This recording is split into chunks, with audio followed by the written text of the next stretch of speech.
Hey guys, welcome back to Bear Witness. I'm Robert Bettis, and today we are going to be talking about something really fun. We are going to be talking about penguins, but not just any penguins. We are going to be talking about one of my favorite penguins, as well as 3 other species.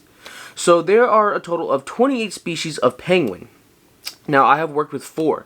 I have worked with the Gentoo, the Rockhopper, the king penguin, and the Chinstrap penguin. Now we are going to talk about how they get these names. We're also going to talk about, what are the things that they like to eat and how do they eat, and kind of about their offspring. Just a little bit about everything.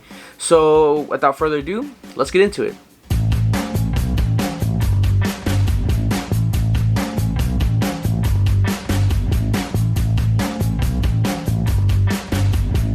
One of the things I love most about penguins is that they're flightless birds. Now, the reason why they can't fly is because they don't have hollow bones. They have dense bones, just like us, as where other birds, they have hollow bones to let them fly. Now, because they can't fly, doesn't mean they're not awesome birds.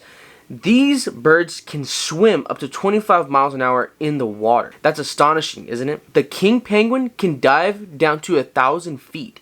Imagine you going 1,000 feet on one breath hold. Now, let's talk a little bit about their body structure.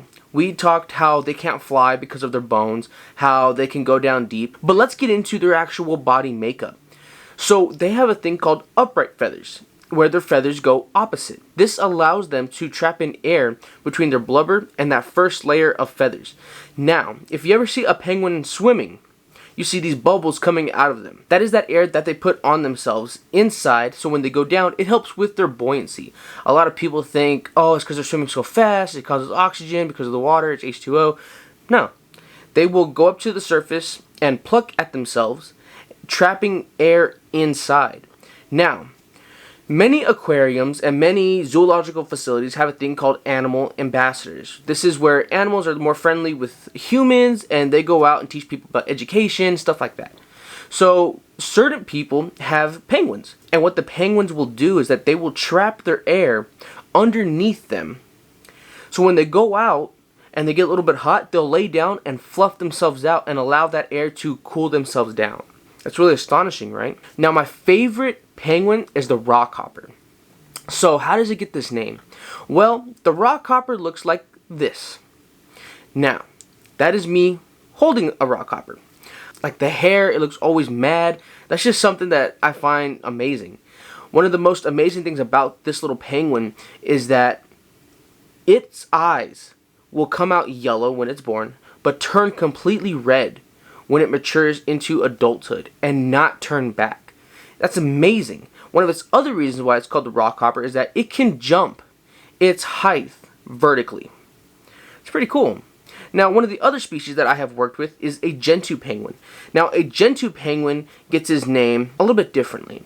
It's not as simple as the other one. A Gentoo penguin has these kind of earmuffs, and they have this white stripe going across, and that's how we know that they're Gentoo penguins, because that's how people show them as. I mean, we've grown up knowing, like, okay, this is a penguin, but not until you get older do you realize that there's multiple species of this penguin. Different size, different weight, different everything. And that stripe lets us know, oh, that's a Gentoo penguin. Now, a Chinstrap penguin. This one's super easy. A Chinstrap penguin is called this because it has one line going right under its chin. Super simple. Again, so we did simple, not that simple.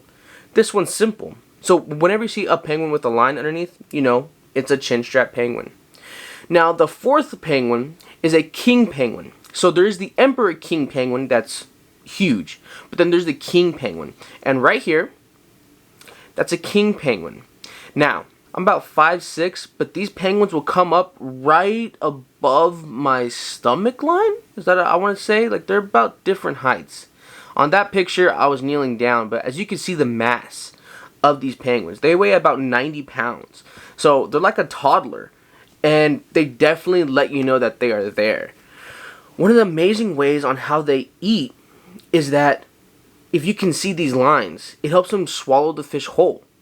And so later on, when they come back, they can regurgitate that up and feed their young. Now, when it comes to their young, the mother and father will take turns taking care of the egg. One will hold it while the other one goes to feed, and then vice versa. They have these little pouches where the egg will lay between their feet and that pouch line. Now their feet circulates the cold blood through their system to make warm blood. That's how they're never cold.